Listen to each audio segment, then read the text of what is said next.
নমস্কার বন্ধু, আমি সুমন বিশ্বাস। প্রতিদিন আজও স্বপ্নিল বাংলা ক্লাসের পক্ষ থেকে সকল শিক্ষার্থী বন্ধুকে স্বাগত। দেখো বন্ধু, আজ আমি একটু অন্য ঘরানায় চলে যাব। অবশ্যই একটু অন্য ঘরানা, কারণ হচ্ছে দীর্ঘদিন ধরে আমি জানো যে তোমরা উচ্চ মাধ্যমিকের প্রশ্নপত্র নিয়ে ব্যস্ত ছিলাম, মাধ্যমিকের প্রশ্নপত্র নিয়ে ব্যস্ত ছিলাম, সেই সঙ্গে প্রবাদ প্রবচন বা বাংলা সংস্কৃত এবং ইংরেজি গ্রন্থের সংক্ষিপ্ত আলোচনা, এসব ক্লাসেই কিছুদিন ডুবে গেছিলাম। ফলে অনেক দিন আমার লেখা কবিতা অর্থাৎ স্বরচিত কবিতা আমার অনলাইন বন্ধুদের সঙ্গে শেয়ার করা হয়নি। তাই আজ মনে হলো যে বন্ধুদের সঙ্গে একটু শেয়ার করা দরকার। অনেক দিন ধরেই ডিটাচ হয়ে আছি। মনে পড়ে গেল বঙ্কিমচন্দ্র চট্টোপাধ্যায়ের কথা, যে ভালোবাসার সুতোটাকে যত দীর্ঘায়িত করবে সেই সুতো কিন্তু কেটে যাবে, তাই তাকে ছোট করার চেষ্টা করো। ফলে অনেক দিন ধরে আমার অনলাইন বন্ধুদের সঙ্গে ভালোবাসার যে সুতোটা সেটা দীর্ঘায়িত হতে চলেছিল, বিশেষ করে স্বরচিত কবিতার মধ্য দিয়ে। তাই মনে হলো না সেই ব্যবধানটা একটু কমানো যাক। সেদিক থেকে আমার মনে হলো আজ না স্বরচিত কবিতাই বন্ধুদের পাঠ করে শোনাবো। হয়তো তোমরা ভাবছো বন্ধু যে স্যার হয়তো স্বরচিত কবিতা লেখা ছেড়েই দিয়েছে। না বন্ধু, তোমাদের ভালোবাসায় বা অনুপ্রেরণায় বা বলতে পারো আমার ভালোবাসার মানুষের অনুপ্রেরণায় বা সে জীবন দেবতা হিসাবে রয়ে যাওয়ার জন্য আমি মোটামুটি প্রতিনিয়তই হয়তো একদিন দুদিন বাদে বা পার ডেই একটা দুটো করে কোনো না কোনো রকমের একটা কলমের খোঁচা হয়তো দিতেই কিন্তু রয়েছি। সেদিক থেকে বন্ধু আজ আমার মনে হলো না যে আমি যদি অনলাইন বন্ধুদের সঙ্গে একটু যদি শেয়ার করা যেতে পারে যে আমার স্বরচিত কবিতা অনেক দিন তো হয়নি, তাহলে সেটা খারাপ হয় না। সেদিক থেকে আমার মনে হলো না যে আজ একটা কবিতা তাদের আবৃত্তি তো করতে পারি না, তোমরা জানো, পাঠ করেই শোনানো যাক। এবং কবিতাটার জন্ম কিন্তু আজকে বন্ধু, অর্থাৎ এই যে 9/2/2024 কিন্তু কবিতাটা লেখা। আজই আমি স্কুলে বসেই কিন্তু লিখেছি। বিষয়টা কালকে মোটামুটি বলতে পারো যে সন্ধ্যার পরপর থেকেই আমার মনে একটা তোলপাড় শুরু হয়েছিল, একটা বিরহ সৃষ্টি হয়েছিল। আজকে সকাল থেকে দুপুর পর্যন্ত সেটা যেন আরও দাউ দাউ করে আগুনের মতন জ্বলে উঠছিল।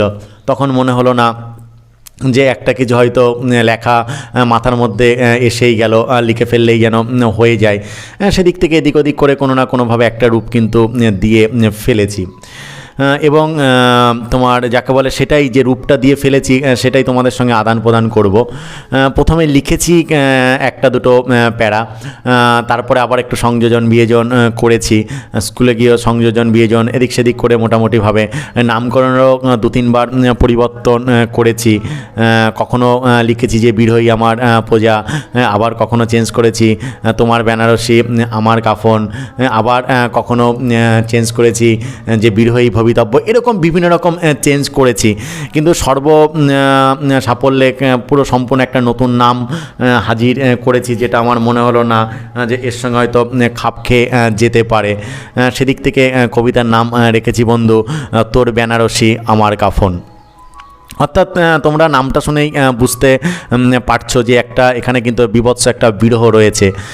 মানে বিষয়টা কেমন বলো তো, যে আমাদের ভালোবাসার মানুষটা যদি কোন একটা সময় আমাদের ছাড়া হয়ে যায় বা কখনো যদি আমাদের কাছ থেকে মুখ ফিরিয়ে নেয়, তখন কিন্তু এর হৃদয় যেভাবে ভেঙে যায়, যেভাবে এর হৃদয়ে একটা সুনামি বয়ে যায়, সেটা কিন্তু ফিল করা বা সেটা কাটিয়ে নিজেকে কন্ট্রোল করা সত্যিই কিন্তু কঠিন হয়ে দাঁড়ায়। এই যে ভালোবাসার মানুষটা যদি মাঝে মধ্যেই পাল্টাতে শুরু করে, তখন জীবনের অনেক আশা আকাঙ্ক্ষা কিন্তু ভেঙে চুরমার হয়ে যায়। তবুও যদি আমরা প্রকৃত কাউকে ভালোবেসে থাকি, আমাদের উচিত আপ্রাণ সে ভালো থাক সেই চেষ্টাটা করা। অন্তত আমার ফিলোসফি কিন্তু সেটাই করে। এবং তোমরা প্রত্যেকেই জানো বন্ধু, আমি কর্ম পাগল মানুষ, কর্মকে ভালোবাসি, তাই সারাক্ষণ কর্ম করতেই থাকি। তবুও সারাক্ষণ খাটার পরও তবু মাঝে মধ্যে মনে হয় একটু বিশ্রামের যদি পাওয়া যেত ভালো হতো। তাই আমারও কখনো কখনো মনে হয়েছে এই বিশ্রামের জন্য যদি কোনো এই যে ভালোবাসার সান্নিধ্য পাওয়া যায়, তাহলে সেটাই কিন্তু সবার পক্ষেই একান্ত প্রয়োজন। যেমন বঙ্কিমবাবু পরিষ্কার বলছেন যে রৌদ্র তপ্ত দিন থেকে বাড়ি ফেরার পরে প্রত্যেকেই বাড়ি যাওয়ার পরে কিন্তু একটু ডাবের জল খেতে পছন্দ করে, বা কেউ বিভিন্ন আদর পেলে ভালোই হয়, স্নেহ পেলে ভালোই হয়। এখানে কিন্তু পরিষ্কারভাবে কিন্তু বলছেন যে কখন কোনটা দরকার এখানে পড়বে। মানুষকে যখন বিভিন্ন ফলের সঙ্গে তুলনা করছেন, মনুষ্যবল প্রবন্ধে তিনি খুব সুন্দরভাবে এই কারণটা কিন্তু ব্যাখ্যা করছেন। কিন্তু বন্ধু, আমার কপালটায় এতটাই ভালো বলতে পারো, যেখানে কিন্তু বিরহটাই কিন্তু আমার জীবনের সার। এবং এই বিরহটা কিন্তু আমি রবীন্দ্রনাথের কাছ থেকে আমি শিখেছি, কারণ রবিবাবু পরিষ্কার ভাষায় বলছেন যে মিলনে একটা মাত্রই ছবি ভেসে থাকে, বিরহে প্রিয়ে তোমারে দেখিতে পাই সর্বত্রে চাইয়ে। সেই জন্য বিরহটাকে কিন্তু আমি বারবার গ্রহণ করে নেওয়ার চেষ্টা করেছি। তাছাড়া আমি তুমি যতই চেষ্টা করি না কেন, নিয়তি যেটা লিখে দিয়েছে সেটা কখনো কিন্তু খণ্ডানো সম্ভব নয়, সেটা কিন্তু হবেই হবে। সুতরাং যেটা হচ্ছে সেটাকে মেনে নেওয়াই ভালো, এবং তাকে কিভাবে ঠিকঠাক করে একটু সামনের দিকে এগিয়ে যাওয়া যায় এবং নিজেকে ফিল করা যায়, ভালোবাসাটাকে ভালোবাসার জায়গায় দাঁড়িয়ে সম্মান করা যায়, সেই চেষ্টাটাই করা উচিত। তাই আমার নিষ্পাপ ভালোবাসা যদি কখনো আমার জন্য একটা বিরহের আমন্ত্রণ পাঠায়, তবু কিন্তু আমি তাকে গ্রহণ করে নেব, কারণ হচ্ছে তার মধ্যেই আমি তার মৃদু ভালোবাসাকে আমি অনুভব করার চেষ্টা করব। কারণ যেটাই আমার বিরহ সেটাই আমার পূজা। এর আগে আমি বলেছি, পূজাই আমার ভালোবাসা, ভালোবাসাই কিন্তু আমার পূজা। সুতরাং ওই ভালোবাসার জন্যে যদি অনন্ত নিশি যাপন করতে হয়, আমি তাতেও কিন্তু রাজি আছি। এবং তার মানে এই নয় যে আমার ভালোবাসার মানুষটা যদি না থাকে, যদি চলে যায়, তাকে যদি না পাই, তার মানে এই নয় তাকে শাপান্ত করতে হবে, অভিশাপ দিতে হবে। কখনোই না বন্ধু। হয়তো চণ্ডীদাসের রাধা হয়তো বলে ফেলেছিল, আমার পরাণ যেমতি করেছে সেমতি হউক সে। না বন্ধু, আমিও অন্তত এটা করতে পারবো না, কারণ আমি চাইবো সে ভালো থাক, এবং জনম জন্মের সেই কিন্তু আমার একান্ত আপনজন হয়ে থাক।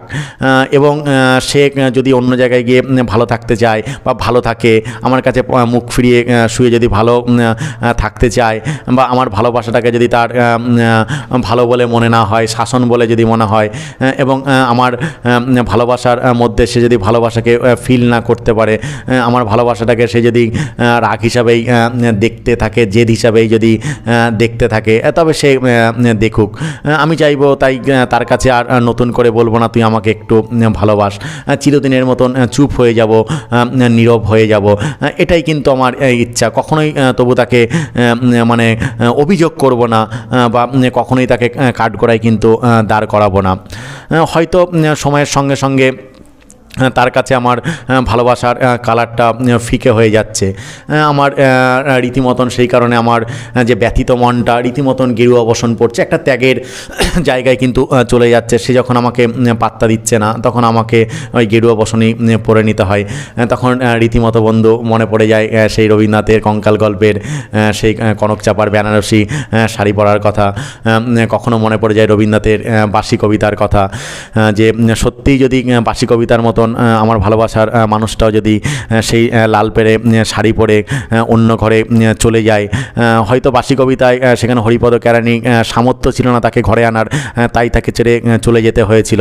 হয়তো আমার ভাগ্য বা আমাদের ভাগ্য হয়তো সাথ দেয়নি যে আমার ভালোবাসার মানুষটাকে আমার ঘরে আনার, বা হয়তো সে আসতে চায়নি, বা হয়তো সে ভালো কিছু পেয়ে ভালো জায়গায় চলে গেছে, কিন্তু আমার মনে তো তার জন্য ভালোবাসাটা রয়ে গেছে। কিন্তু তাই প্রেমিকা চলে যাওয়া মানে কিন্তু একটা হৃদয়ে এমন ক্ষত, এমন যন্ত্রণা যেটা মৃত্যুর যন্ত্রণার থেকেও কিন্তু ভয়ানক। তাই এখানটায় আমার মনে হয়েছে যেন যে লাল পেরে শাড়ি, সেখান থেকে যদি সেই সাদা এক টুকরো কাফনও যদি আমার কবরের উপর আসে, সেটাও কিন্তু আমার ভালোবাসার বড় পাওনা হয়ে যাবে।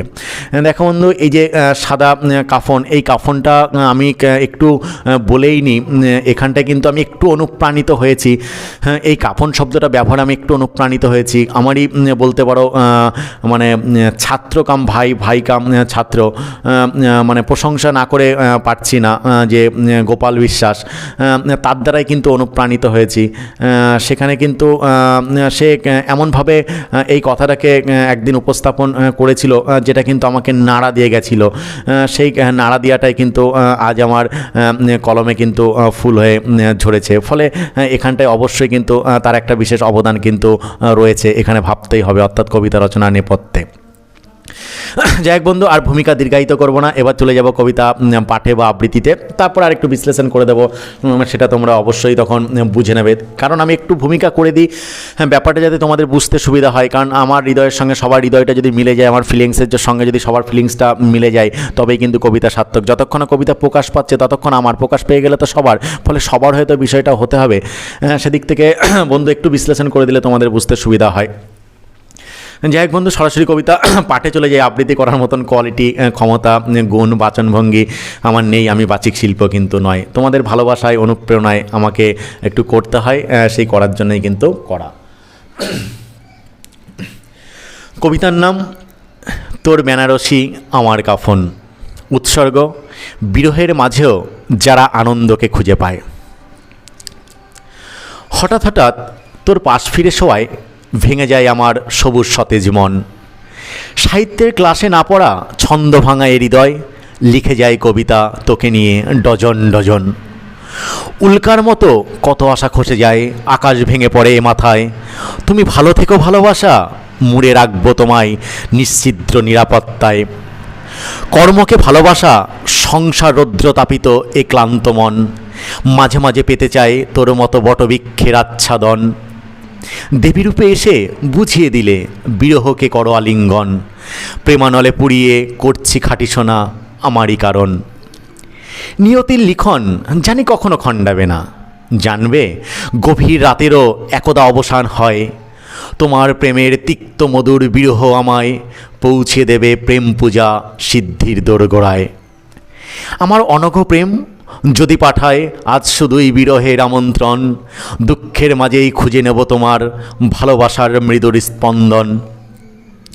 আজ বিরহেই আমার পূজা, করব অনন্ত নিশিযাপন। জনম জনমে থাকবি তুই আমার একান্ত আপন। বলবো না আর তোকে আমায় একটু ভালোবাস, চিরদিনের মতো করব আমি নির্বাক কবরে বাস। তোমার কাছে আজ আমার প্রেম হয়েছে ফিকে, অভিমানী ব্যথিত হৃদয় তাই পড়েছে গেরুয়া বসন। যদি পারো তোমার লাল পেলে বেনারসি থেকে পাঠিয়ে দিও আমার কবরে এক টুকরো সাদা কাফন। নমস্কার বন্ধু। দেখো বন্ধু, এটাই ছিল কিন্তু আজ আমার স্বরচিত কবিতা, যেটা তোর বেনারসি আমার কাফন। অবশ্যই বন্ধু বুঝতে পারছো কবিতার মধ্যে একটা বিরহের বা একটা বিষাদের সুর কিন্তু রয়েছে। এবং কবিতাটার জন্ম লেখাও কিন্তু আজ বললাম 9/2/2024 আজ স্কুলে বসেই মোটামুটি কবিতাটা লিখেছি। অর্থাৎ এই যে বিষয়টা, যদি প্রেম না থাকে, প্রেমিকা যদি চলে যায় বা প্রেমিক যদি চলে যায়, তখন অপোজিট মানুষের মনে যে গভীর ক্ষতর সৃষ্টি হতে পারে। যদি সে প্রকৃতই ভালোবাসতে থাকে, কখনোই তো তাকে অভিশাপ দিতে পারে না, কখনোই অভিযোগ করতে পারে না, তাকে কাঠগড়ায় দাঁড় করাতে পারে না, তাকে স্যাক্রিফাইস করতে হয়। রবীন্দ্রনাথ যেমন বিরহকেই মেনে নিলেন এবং বললেন, নাই যদি বা এলে তুমি এড়িয়ে যাবে তাই বলে, অন্তরে কি নাইকে তুমি সামনে আমার নেই বলে। ফলে আমার ভালোবাসা যদি আমাকে ছেড়ে চলেও যায়, সে কিন্তু হৃদয়ে থেকে যাবে, কিন্তু তার জন্য যে ফিলিংসটা, তার জন্য যে অনুভূতিটা, সেটা কিন্তু রয়েই যাবে। ফলে আমার যে এই অনুভূতিটা, সেটাই কিন্তু তোমাদের সঙ্গে এই কবিতায় কিন্তু তুলে ধরার চেষ্টা করেছি বা ব্যক্ত করেছি। দেখো বন্ধু, কেন আমি বারবার বলছি বিরহটাকেই ভালোবাসি। দেখো, একটা কথা কিন্তু আমি এখানে বলেছি, আমার অনঘ প্রেম যদি পাঠায়, অনঘ মানে নিষ্পাপ প্রেম যদি পাঠায় আজ শুধুই বিরহের নিমন্ত্রণ। অর্থাৎ আমার ভালোবাসা যদি আমাকে শুধু বিরহটাই দেয় এবং নিমন্ত্রণ করে যে তুমি আমার কাছ থেকে শুধু বিরহই পাবে, আমি মেনে নেব। কারণ সে তো আমার ভালোবাসা, সে বিরহ নিমন্ত্রণ পেলে তাকেই মেনে নেব। এবং আমি চেষ্টা করব সেই দুঃখের মাঝেই কিন্তু তার ভালোবাসার স্পন্দনটাকে খুঁজে নিতে।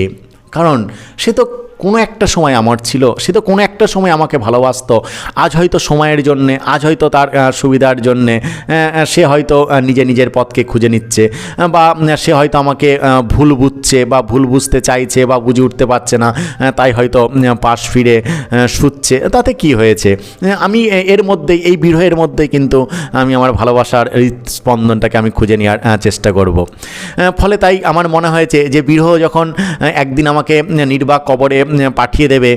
যেমন আমরা জানি যে সাজু যখন কবরে শুয়েছিল, রূপাই কবরে শুয়েছিল, লায়লা যখন শুয়েছিল, মজনু তখন কিন্তু শুয়েছিল। তাই আমার মনে হয়েছে যে সে যদি কখনো বেনারসি শাড়ি পরে তোমার অন্য একটা মানুষের হাত ধরে যদি চলেই যায়, তখন ওই লাল বেনারসি থেকে আমার মনে হয় যে আমার কবরের উপর যদি একটা সাদা কাফন পাঠিয়ে দেয়। কাফন তোমরা জানো, মুসলিম ধর্মের মানুষ কেউ মারা গেলে তার মৃতদেহের উপর যে সাদা কাপড়টা বিছিয়ে দেওয়া হয় তাকে সাদা কাফন বলা হয়।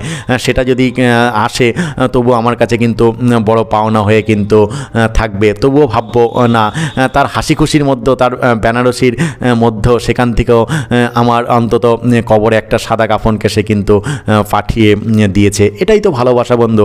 ভালোবাসলে এইভাবেই কিন্তু স্যাক্রিফাইস করতে হয়। ফলে তোমরা কাউকে যদি ভালোবাসো, তোমাদের জীবনে যদি এরকম দুঃখের একটা কালো মেঘ ভেঙে পড়ে, তাতে বন্ধু সাপান্ত অভিশাপ দেওয়ার কোনো কারণ নেই। এটাকেই মনে করবে এটাই ভাগ্য, এটাই কিন্তু তোমার নিয়তি। ফলে চাইবে তার ওখানটার মধ্যে যদি ভালোবাসা পাওয়া যায় সেটাই অনেক।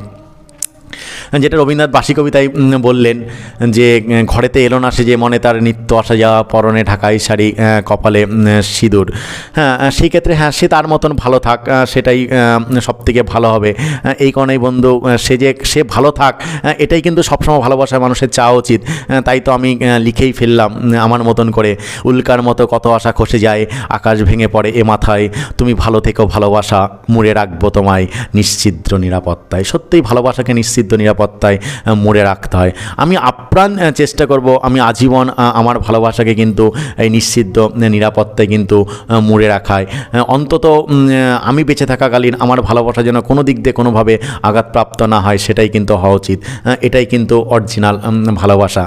যাই হোক বন্ধু, আজ আর হৃদয়ের আদান প্রদান দীর্ঘায়িত করব না। আশা করছি বন্ধু আজকেও তোমাদের প্রত্যেকের হৃদয় ছুঁয়ে যাওয়া, হার্ট টাচ করে যাওয়া একটা কবিতা তোমাদের উপহার দিতে পেরেছি।